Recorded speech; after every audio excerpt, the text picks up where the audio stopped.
नमस्कार, मनी गुरु के इस खास कार्यक्रम में आप सभी का स्वागत है। मैं हूं स्वाति रायना। साइबर क्राइम के मामले तेजी से बढ़ते जा रहे हैं। ऑनलाइन धोखाधड़ी में लोग अपने लाखों रुपए तक गंवा बैठते हैं। इसलिए जरूरी है बढ़ते डिजिटल लेन देन के जमाने में साइबर इंश्योरेंस पॉलिसी खरीदना। साइबर इंश्योरेंस पॉलिसी कैसे करता है डिजिटल फ्रॉड में नुकसान की भरपाई और कैसे कर सकते हैं आप क्लेम। आज हम करेंगे इसी पर खास चर्चा। हमारे साथ हैं खास मेहमान Pankaj Matpal, MD optima money. इनसे करते हैं शो की शुरुआत और जानने और समझने की कोशिश करेंगे कि आखिरकार साइबर इंश्योरेंस क्या है और क्या है इसकी खासियत। और साथ ही हमारे साथ है कनिष्का गडी, हेड लाइबिलिटीज, आनंद राठी इंश्योरेंस ब्रोकर्स। कनिष्का, आपका भी स्वागत करते हैं मनी गुरु के आज के इस खास कार्यक्रम में। अगर हम जानने और समझने की कोशिश करें कि साइबर इंश्योरेंस इसकी फिलहाल स्थिति भारत में क्या है, क्योंकि हम इंश्योरेंस में भी हेल्थ इंश्योरेंस या लाइफ इंश्योरेंस को आमतौर पर ज़्यादा अहमियत देते हैं, लेकिन जब साइबर इंश्योरेंस की बात आती है तो क्या हम वाकई उतने अवेयर हैं जितना बाकी इंश्योरेंस के मामले में है। कनिष्का, आपसे शुरुआत करेंगे और जानने की कोशिश करते हैं कि साइबर बीमा या साइबर इंश्योरेंस को लेकर अभी भारत में क्या स्थिति है। हाँ जी, थैंक यू ये शो पे मुझे बुलाने के लिए। एंड साइबर एक ऐसा सब्जेक्ट है जो मेरे लिए बहुत क्लोज है, और साइबर पे मैं ऐसे बात कर सकती हूँ जहाँ पे कोई रुकना ना हो। और इतनी सारी चीजें हैं जो हम देखते हैं रोजमर्रा की जिंदगी में कि लोग, हर कोई आज एक डिजिटल ट्रांजैक्शन कर रहा है, हर कोई एक डिजिटल प्लेटफॉर्म से जुड़ा हुआ है। तो बहुत जरूरी है कि आज एक साइबर इंश्योरेंस पॉलिसी हर किसी इंसान को लेना बहुत बहुत महत्वपूर्ण है। और थोड़े से स्टैटिस्टिक्स यहाँ पे मैं देना चाहूंगी। जैसे अगर आप एक डिलॉयट का रिपोर्ट देखेंगे, वहां लिखा है कि साइबर इंश्योरेंस स्पेस 27% CAGR पे ग्रो कर रहा है आज के डेट में। इंडिया का रैंक है almost, India ranks top as on today. अगर एवरेज ग्लोबल हम वीकली देखें in terms of the number of weekly attacks जो हो रहे हैं, आज के डेट में इंडिया का रैंक 7th है in terms of the number of breaches which are happening. और ऑल्सो आज की डेट में अगर आप देखेंगे तो इंडिया का पोजीशन नंबर 6 पे है टॉप 14 कंट्रीज में जो एक साइबर इंश्योरेंस पॉलिसी ले रहे हैं। तो साइबर इंश्योरेंस पॉलिसी दो टाइप्स की है जो आज के डेट में सारी कंट्रीज ले रही हैं। जो एक स्टैंड अलोन, जैसे हम बोलते हैं, सिर्फ साइबर कवर देता है, और एक दूसरी लाइबिलिटी पॉलिसीज होती है जहां पे साइबर एक पार्ट है लार्ज कवर का। सो इंडिया ऑल्सो मूव कर रहा है वो स्पेस में जहां पे नंबर 6 है इंडिया का ranking in terms of the top 14 countries जो साइबर पॉलिसीज ले रही हैं।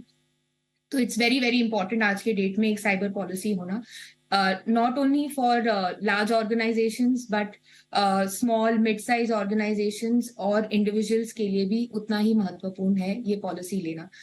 और आगे जैसे हम बात करेंगे मैं बताऊंगी, और भी थोड़े स्टैटिस्टिक्स है जिसके बारे में मैं बात करना चाहूंगी कि क्यों साइबर इतना इंपॉर्टेंट होता जा रहा है। बिल्कुल। पंकज जी, ऐसे में जो एक व्यक्ति का इंश्योरेंस पोर्टफोलियो होता है, जैसा मैंने शुरुआत में कहा था कि हेल्थ इंश्योरेंस सबसे इंपॉर्टेंट माना जाता है, लाइफ इंश्योरेंस काफ़ी इंपॉर्टेंट माना जाता है। फिर काफ़ी लोग क्योंकि कार इंश्योरेंस तो मैंडेटरी है, फिर होम इंश्योरेंस की तरफ भी लोगों का रुझान ज़्यादा रहता है। साइबर इंश्योरेंस शायद पिछले कुछ सालों में हमने देखा, इसकी अहमियत हमें मालूम चली है, खासतौर पर कोविड टाइम पे जब लोगों की रोजमर्रा के कामकाज में डिजिटल प्रेजेंस ज्यादा हो गई।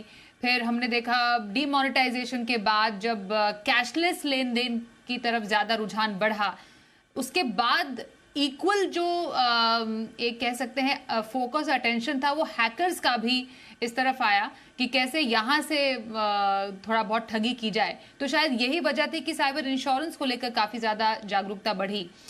जैसा कनिष्का ने भी बताया कि मार्केट बढ़ रहा है और आगे इसके और बढ़ने की संभावना है। पर एक इंश्योरेंस पोर्टफोलियो में अभी भी आपको लगता है पंकज जी कि साइबर इंश्योरेंस इतना इंपॉर्टेंट है लोगों की, या अभी इसकी और गुंजाइश है बढ़ने की?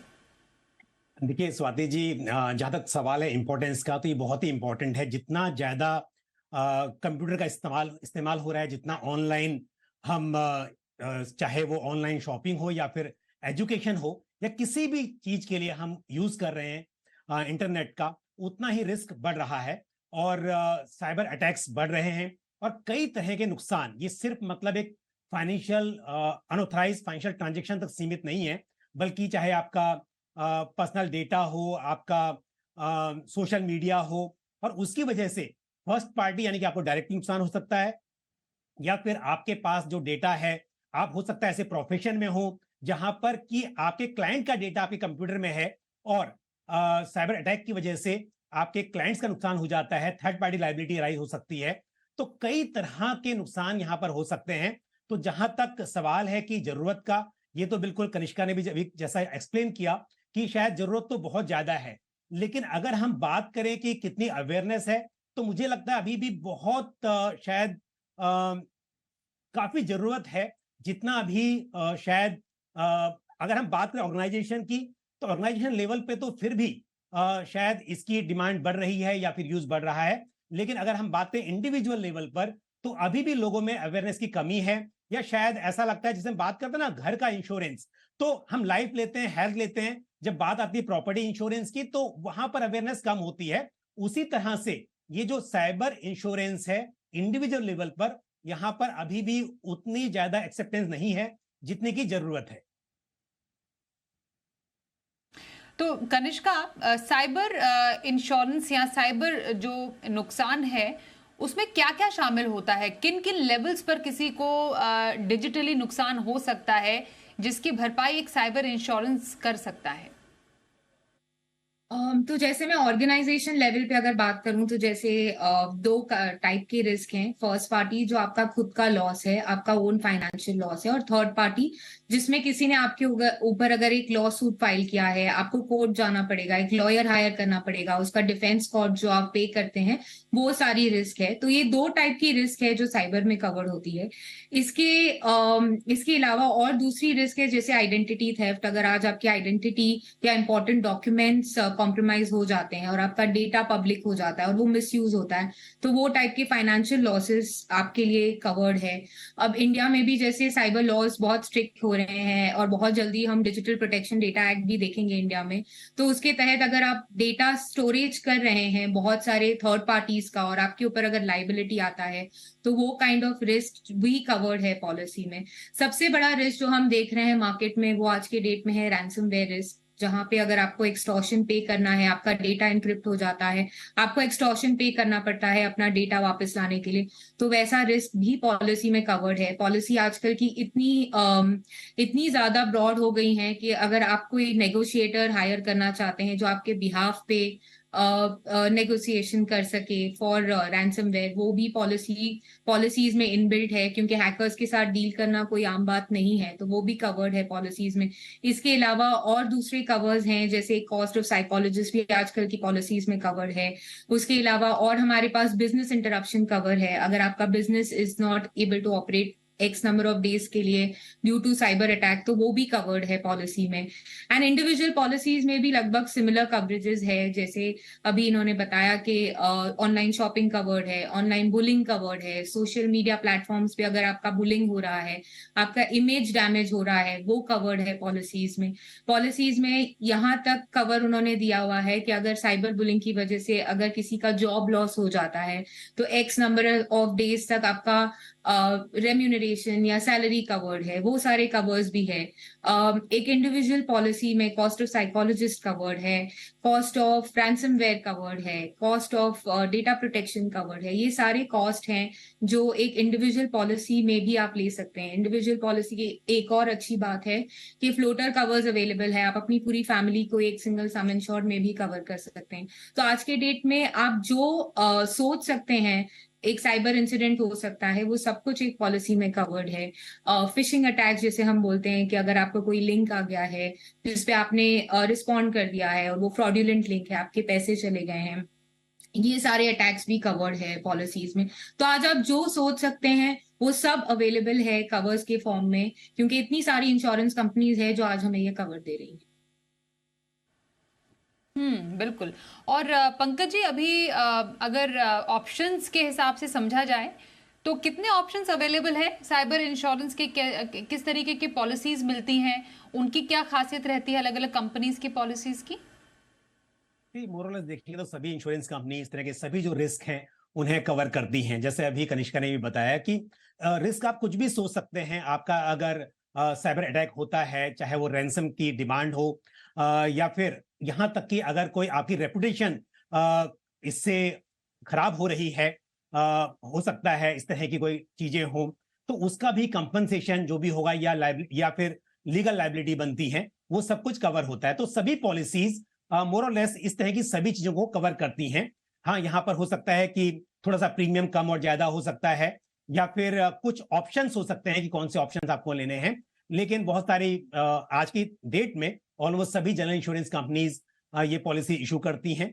और जिस तरह का भी रिस्क हो सकता है, चाहे वो अनऑथराइज्ड ट्रांजैक्शन की बात हो जिसकी वजह से रिस्क हो, या फिर आपकी रेपुटेशन का रिस्क हो, या फिर किसी की कोई कॉपीराइट वगैरह का कोई क्लेम आ जाए, यानी कि आपकी वजह से, आपके कंप्यूटर पे अटैक होने की वजह से कोई कॉपीराइट ब्रीच होता है, उस तरह की लाइबिलिटी आ जाती है, तो वो सब भी रिस्क कवर हो सकते हैं। तो यानी कि आप यदि कंप्यूटर यूज कर रहे हैं और कंप्यूटर यूज करने से आपकी वजह से मतलब आप पर अटैक होता है कंप्यूटर पर, उसकी वजह से कोई भी फाइनेंशियल लॉस हो सकता है जिसके लिए कंपनसेशन की जरूरत है, वो इंश्योरेंस पॉलिसी में कवर हो सकता है। और कनिष्का, ऐसे कौन से अटैक्स हैं या ऐसे कौन से एक्सक्लूजन्स हैं जो कि साइबर इंश्योरेंस पॉलिसी में होते हैं? क्योंकि कल को अगर आप क्लेम करने जाएं और वहां पर अगर रिजेक्ट हो जाए, तो वो किन वजहों से हो सकता है कि ये पर्टिकुलर चीज कवर्ड नहीं थी इसलिए? ऐसे स्टैंडर्ड एक्सक्लूजन्स है पॉलिसी में जो एक दूसरी लाइबिलिटी पॉलिसी में कवर होते हैं, तो वो ये पॉलिसी में नहीं आते हैं। जैसे वॉर कवर्ड नहीं है, टेररिज्म आज कवर्ड हो रहा है थ्रू साइबर टेररिज्म, क्योंकि आज हम देख रहे हैं दैट साइबर टेररिज्म एक बड़ा रिस्क बनता जा रहा है। तो पहले एक्सक्लूजन था, अब टेररिज्म एक रिस्क कवर हो गया है जो पहले एक्सक्लूजन था। अगर कोई भी एक्ट बॉडीली इंजरी या साइबर टेररिज्म या साइबर अटैक्स की वजह से बॉडीली इंजरी, प्रॉपर्टी डैमेज होता है, तो वो कवर्ड नहीं है पॉलिसी में। अगर ऑर्गेनाइजेशंस में अगर कोई इंफ्रास्ट्रक्चर फेलियर हो जाता है पर उसमें साइबर अटैक इन्वॉल्व नहीं है, तो वो कवर्ड नहीं है। अगर कोई ऐसा रिस्क है जो साइबर अटैक ऑर्गेनाइजेशन ने पॉलिसी लिया है और उन पे अटैक ना होके उनके किसी एसोसिएटेड वेंडर पे होता है, तो टू सम एक्सटेंट वो कवर्ड है। कोई पॉलिसीज में है, कोई पॉलिसीज में एक्सक्लूजन है। सो बहुत सारे लाइबिलिटी कवर्स हैं जो दूसरी पॉलिसीज में कवर्ड हैं, वो साइबर में एक्सक्लूजन है।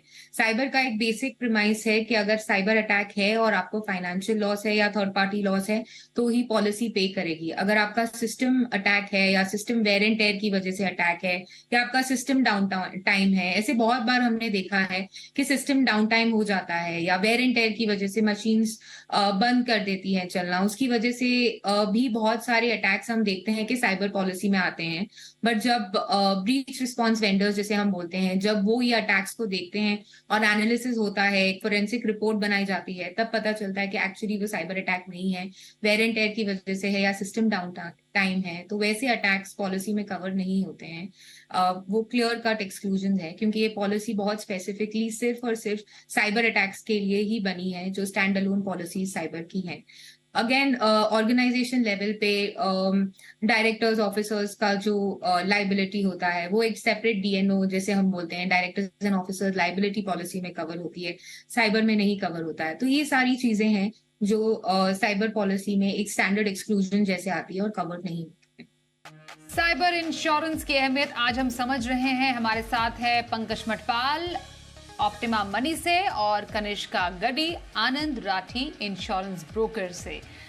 अब हर एक इंश्योरेंस की एक सीमा होती है, मतलब आपको कितना इंश्योरेंस लेना चाहिए, आपकी ज़रूरत के हिसाब से कितना इंश्योरेंस सही है। तो साइबर इंश्योरेंस में कितना, how much is too much जिसको कहा जाता है। तो पंकज जी, साइबर इंश्योरेंस आपको क्या लगता है कितना लेना चाहिए? क्योंकि जब बात आती है डिजिटल ट्रांजैक्शंस की या साइबर स्पेस में किसी तरीके के नुकसान की, तो उसकी कई बार कोई सीमा नहीं होती है। इसलिए कई बार ये समझना मुश्किल हो जाता है कि हमें कितना अपने आप को कवर्ड रखना है। पर अगर एक स्टैंडर्ड हम समझें कि इतना हमें कवर लेना चाहिए, तो वो क्या रहेगा? देखिए स्वाति जी, टू मच तो यहाँ पे कुछ भी नहीं होगा, लेकिन बस कम से कम कितना लेना चाहिए ये कई बातों के आधार पर आप तय कर सकते हैं। पहली बात तो ये है कि आपका प्रोफेशन किस टाइप का है, उस पर भी काफी हद तक डिपेंड करता है। क्योंकि अगर कोई साइबर अटैक होता है तो एक तो ये है कि आपके साथ मतलब अनऑथराइज्ड ट्रांजेक्शन हो सकता है, आपकी आइडेंटिटी थेफ्ट हो सकती है, बट उसके अलावा ये भी है कि प्रोफेशनली आप दूसरे लोगों का डेटा भी अपने कंप्यूटर में स्टोर किया हुआ है आपने, तो वो भी रिस्क आपका बढ़ जाता है। दूसरी बात, आपकी रेपुटेशन, आप सेलिब्रिटी हैं या आप एक नॉर्मल पर्सन हैं, इस पर भी काफी हद तक डिपेंड करता है, क्योंकि यदि इस तरह का एक अटैक होता है तो उस केस में कितना नुकसान हो सकता है उसको लेकर भी आप ये तय कर सकते हैं। लेकिन मुझे लगता है कि आज की तारीख में यदि आपके पास क्रेडिट कार्ड है, आपके पास में बैंक अकाउंट में पैसे हैं और कुछ भी है, तो 10 लाख तो मेरे हिसाब से कम आपको लेना ही चाहिए यहाँ पर सम इंश्योर्ड। लेकिन यदि जैसा मैंने कहा कि आपका प्रोफेशन इस तरह का है कि जहां पर लायबिलिटी ज्यादा बन सकती है और डेटा ब्रीच होने की वजह से या किसी रैंसमवेयर के अटैक होने की वजह से आपको लगता है कि यहाँ पर नुकसान ज्यादा हो सकता है, या जैसा सोशल मीडिया में आप बहुत एक्टिव हैं और आपकी रेपुटेशन को काफी फर्क पड़ सकता है, सेलिब्रिटी स्टेटस है, तो उस हिसाब से फिर कोई लिमिट नहीं है, आप ये शायद करोड़ों में भी सम इंश्योर्ड तय कर सकते हैं। कनिष्का, तो ऐसे में किसी को जरूरत पड़ गई, उनके साथ कोई ऑनलाइन धोखाधड़ी हो गई है, तो साइबर इंश्योरेंस है उनके पास, तो क्लेम करने का प्रोसेस क्या रहता है, कितना आसान रहता है, किन डॉक्यूमेंट्स को ऐसे केसेस में दिखाना चाहिए, पहला स्टेप क्या होना चाहिए, क्योंकि ये एक फ्रॉड का मामला भी है जहां पर पैसों का इन्वॉल्वमेंट है, फाइनेंशियल फ्रॉड भी इसको कह सकते हैं। क्या इसमें हमें पुलिस के पास भी जाना चाहिए जिससे कि रिकवरी हो? तो पूरा प्रोसेस जरा समझाइए। तो स्टार्टिंग ऑर्गेनाइजेशन से अगर हम करें तो ऑर्गेनाइजेशन लेवल पे सबसे पहला स्टेप होता है आपकी पॉलिसी में एक डिटेल्ड ब्रीच रिस्पांस वेंडर जिसे हम कहते हैं के डिटेल्स होते हैं जो इंश्योरेंस कंपनी प्रोवाइड करती है। तो हमने नॉर्मली ऑर्गेनाइजेशंस में देखा है कि ब्रीचेस जो होते हैं वो काफी ऑड आवर्स पे होते हैं, जैसे ब्रीच हुआ है से फ्राइडे रात को से 3 बजे, तो कोई भी नहीं है जो इसे हैंडल कर सकता है और वो लॉस ज्यादा से ज्यादा बड़ा बन सकता है। तो ब्रीच रिस्पांस वेंडर के डिटेल्स होते हैं जहाँ पे उनका टोल फ्री नंबर होता है। फर्स्ट स्टेप है किसी भी ऑर्गेनाइजेशन के लिए उन्हें कॉन्टैक्ट करना, उन्हें डिटेल्स देना।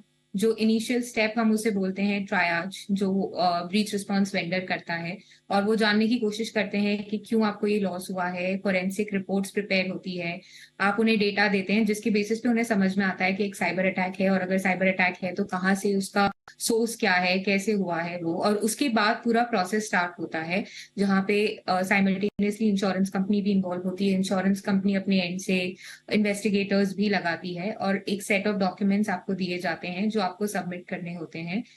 ये तीनों पार्टीज को आप जैसे अपने डॉक्यूमेंट सबमिट करते हैं, जैसे आपने कहा कि पुलिस, हाँ जी, एक पुलिस FIR भी बहुत जरूरी है इसमें। साइबर क्रिमिनल्स को पकड़वाने के लिए ऑब्वियसली हमें ये स्टेप उठाना पड़ता है। It's a very important document for getting a cyber claim process. तो ये डॉक्यूमेंट सारे हमें सबमिट करने पड़ते हैं इंश्योरेंस कंपनीज को, जिसके बेसिस पे एक प्रॉपर सर्वे रिपोर्ट बनता है, पूरा इन्वेस्टिगेशन होता है और उसके बेसिस पे ये क्लेम सेटलमेंट होता है। ऑन इंडिविजुअल बेसिस पे इंश्योरेंस कंपनीज अपना टोल फ्री नंबर देती हैं जिसपे उन्हें जाकर अपना क्लेम रजिस्टर करना होता है, सारी डिटेल्स देनी होती है। वो देने के बाद एक सेट ऑफ डॉक्यूमेंटेशन उनके पास आता है जो उन्हें सबमिट करना पड़ता है। यहाँ पे भी डिपेंडिंग कि कितना क्लेम अमाउंट है उसके बेसिस पे एक FIR आपको करना पड़ता है। और वो डॉक्यूमेंट सबमिशन के बाद इंश्योरेंस कंपनी उसे स्क्रूटिनी करती है कि क्लेम पॉलिसी के फ्रेमवर्क में बैठता है या नहीं। वो होने के बाद आपका क्लेम सेटल होता है। तो ये प्रोसेस है, प्रोसेस काफी सिंप्लीफाइड है ऑर्गेनाइजेशन लेवल पे और इंडिविजुअल लेवल पे भी। तो अगर आपको क्लेम करना है तो कोई दिक्कत नहीं आती है, क्योंकि जैसे मैंने कहा कि आज की पॉलिसीज काफी वाइड है और जो भी आप सोच सकते हो एज ए रिस्क हर एक पॉलिसी में कवर्ड है। और कनिष्का, साथ ही में रिजेक्ट कब हो सकता है क्लेम? जैसे मैंने आपको कहा, अगर क्लेम एक्सक्लूजन में आता है, जैसे सपोज अगर आज आपका सिस्टम पूरा बंद हो गया है, मे बी एक सिस्टम वेयर एंड टेयर की वजह से हुआ है। तो जब आप वो इनिशियल जैसे मैंने कहा ट्रायाज करते हैं, तब आपको पता चलता है कि क्लेम क्यों सेटल नहीं हो रहा है, क्योंकि वो एक साइबर अटैक नहीं था। ये रीजन होता है। मेजरली हमने बहुत सारे ऐसे इंसिडेंट्स देखे हैं जहां पे रिपोर्ट हो जाते हैं क्लेम्स या इंसिडेंट्स रिपोर्ट हो जाते हैं, पर वो साइबर पॉलिसी के तहत पे नहीं होते हैं क्योंकि वो एक साइबर अटैक नहीं होता। तो ये सिनेरियो में भी हमें हेल्प चाहिए होता है फ्रॉम प्रोफेशनल्स, जो हमें बता सकें कि एक्चुअल लॉस क्या है और कहाँ पे ये पेन पॉइंट एरिया है आपका, जहाँ पे आपको लॉसेस फ्यूचर में आ सकते हैं, बट आज की डेट में वो साइबर अटैक नहीं हो सकता है। तो ये वन ऑफ द रीजंस जो मैंने देखा है वो ये है। और बहुत सारे इंडिविजुअल पॉलिसीज पे भी हमने ये देखा है कि बहुत सारे डिटेल्स क्लाइंट ने अपने एंड से दिए हैं। उन्होंने दे हैव मतलब आई अंडरस्टैंड कि एक ट्रैप पे वो लोग पकड़े जा सकते हैं, बट बहुत सारा इन्फॉर्मेशन, जैसे उन्होंने अपना सीवी भी खुद शेयर किया है, उन्होंने अपने क्रेडेंशियल्स खुद शेयर किए हैं। तो वो सिचुएशंस में कोई कोई पॉलिसीज आज की डेट में मार्केट में ऐसी हैं जो कवर आपको नहीं देती हैं। तो आपका कवर सिंस नहीं होता है, वो एक्सक्लूजन में फॉल होता है, इसीलिए आपका क्लेम पेबल नहीं होता। सो ये लार्जली ये दो सिनेरियोज हमने देखे हैं जहां पे क्लेम्स रिजेक्ट होते हैं। जी पंकज जी, आखिरी सवाल आपसे होगा कि साइबर फ्रॉड से बचा कैसे जाए। मतलब कहते हैं ना, prevention is better than cure. तो पहले अगर प्रिवेंट ही करना है तो क्या सावधानी बरतनी चाहिए, क्योंकि डिजिटल एज है, ऑनलाइन खरीदारी का ज़माना है। अब तो फेस्टिवल सीजन है और भी ऑनलाइन खरीदारी बढ़ जाएगी, लोगों का रुझान काफ़ी ज़्यादा बढ़ जाता है और कई बार ना चाहते हुए भी हम ऑनलाइन कुछ खरीद ही लेते हैं। और इस पूरे प्रोसेस में कई बार हमारे साथ कोई ना कोई ऐसा हादसा हो ही जाता है, ऑनलाइन हादसा। तो किन बातों का ख्याल रखना चाहिए? बिल्कुल, ये बहुत ही जरूरी है कि prevention is better than cure. और अगर आपके जो भी पासवर्ड्स हैं वो बहुत ही सिक्योर होने चाहिए। आप ऐसे पासवर्ड रखें कि जो कि इस तरह से हैक ना हो सके। और साथ ही आप अपने कंप्यूटर में जेन्युइन सॉफ्टवेयर यूज करें, एंटीवायरस यूज करें। कई बार ऐसा होता है कि जब आप इस तरह से जो जेन्युइन सॉफ्टवेयर नहीं है, आप क्रैक्स यूज कर रहे हैं, आप डाउनलोड कर रहे हैं, तो उसकी वजह से कई बार अटैक होने के चांसेस होते हैं। मालवेयर या स्पाईवेयर आपके कंप्यूटर में आ जाते हैं। ये सब बहुत जरूरी है। और पासवर्ड को टाइम टाइम पर चेंज करना, किसी के साथ शेयर नहीं करना। कई बार ऐसा भी होता है कि आप अपने सबऑर्डिनेट्स के साथ, अपने स्टाफ के साथ में शेयर कर देते हैं और किसी तरह से वो लीक हो सकती है इंफॉर्मेशन, उसका ध्यान रखना। या कंप्यूटर में ऐसे सेंसिटिव इंफॉर्मेशन जो है, अगर आप चाहते तो उसको एनक्रिप्ट करके रखें, उसको ओपन ना रखें। तो ये सब चीजों का ध्यान रखना चाहिए। और कई बार स्वाति, एक बात और ऐड करूंगा यहाँ पर कि जब हम बात करते हैं क्लेम रिजेक्शन की, कई बार ऐसा भी होता है जैसे हेल्थ इंश्योरेंस में होता है ना कि पहले से प्री एग्जिस्टिंग डिजीज है। यहाँ पर भी हो सकता है कि इवेंट बाद में अकर हुआ, यानी कि पॉलिसी लेने के बाद में वो इवेंट हुआ, वो अटैक हुआ, लेकिन पहले से ही आपके कंप्यूटर में इस तरह का वायरस या इस तरह का कोई मालवेयर ऑलरेडी पहले से इंस्टॉल हो चुका था। तो ये सब चीजें भी हो सकती हैं। तो इसके लिए आप ध्यान रखें कि टाइम टाइम पर आप अपने कंप्यूटर में उसको देखते रहें कि किस तरह के अटैक्स तो नहीं है। एंटीवायरस का यूज करें और जेन्युइन सॉफ्टवेयर यूज करें, ये बहुत ही जरूरी है। तो कुछ सावधानियां बरतने की जरूरत है अपने सिस्टम को लेकर, अपने ऑनलाइन ट्रांजैक्शंस को लेकर या ऑनलाइन शॉपिंग को लेकर। इसका ख्याल जरूर रखिएगा। और एक साइबर इंश्योरेंस पॉलिसी एक सुरक्षा चक्र है आपके ऑनलाइन लेन देन का, उसको भी आप ले सकते हैं, जिससे कि आपके लिए ये एक अच्छा इंश्योरेंस पोर्टफोलियो तैयार हो सकता है। बहुत धन्यवाद करेंगे पंकज जी और कनिष्का हमारे साथ इस खास कार्यक्रम में शामिल होने के लिए। रुकेंगे एक ब्रेक के लिए, देखते रहिए जी बिजनेस।